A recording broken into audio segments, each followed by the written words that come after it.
ఒక జాలరి రాత్రంతా సముద్రంలో కష్టపడ్డాడు. అతను తన వలలను మళ్లీ సముద్రంలో వేశాడు. గాలి బలంగా ఉంది, అలలు ఆగలేదు, కాని ఒక్క చేప కూడా దొరకలేదు. రాత్రంతా శ్రమించిన తర్వాత ఉదయం సూర్యుడు ఉదయించేటప్పటికీ అతని వలలు ఖాళీగానే ఉన్నాయి. అతని చేతులు అలసిపోయాయి, కళ్లలో నిద్రలేదు, హృదయం నిరాశతో నిండిపోయింది. అతను నిశ్శబ్దంగా పడవలో కూర్చున్నాడు. తల వంచి ఖాళీ వలలను చూస్తూ ఇంత కష్టం చేసినా ప్రయోజనమేంటి అని మనసులో బాధపడ్డాడు. అప్పుడే తీరాన యేసు నిలబడి ఉన్నాడు. సూర్యోదయ కాంతిలో ఆయన ముఖం ప్రశాంతంగా మెరిసింది. ఆయన చూపులో కరుణ ఉంది, స్వరంలో శాంతి ఉంది. యేసు జాలరిని చూసి మృదువుగా అన్నాడు, మరొక్కసారి వలవేయి.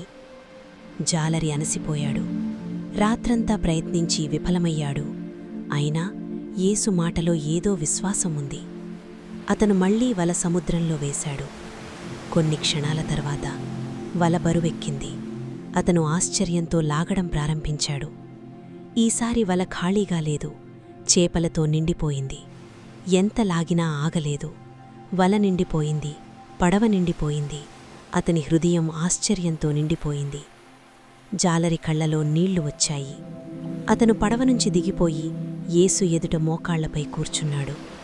ప్రభువా, నేను అలసిపోయాను, ఖాళీ అయ్యాను, కాని నీ ఒక్క మాట నా జీవితాన్ని నింపేసింది అని కన్నీళ్లతో అన్నాడు. యేసు అతణ్ణి లేపాడు. ప్రేమగా చూసి చిరునవ్వు నవ్వాడు. ఆ రోజు యేసు అతనికి కేవలం చేపలతో నిండిన వలన ఇవ్వలేదు, విశ్వాసంతో నిండిన హృదయాన్నిచ్చాడు. ఖాళీ వలలు నిండిపోయాయి. నిరాశ ఆశగా మారింది, అలసట శాంతిగా మారింది. ఆ తర్వాత యేసు మరియు ఆ జాలరి సముద్ర తీరాన కలిసి నడిచారు. సూర్యుడు ఉదయిస్తున్నాడు. అలలు నెమ్మదిగా తీరాన్ని తాకుతున్నాయి. జాలరి హృదయంలో కొత్త శాంతి మొదలైంది. యేసు ఉన్నచోట ఖాళీ వలలు కూడా నిండిపోతాయి. యేసు మాట ఉన్నచోట విఫలం కూడా ఆశీర్వాదమవుతుంది.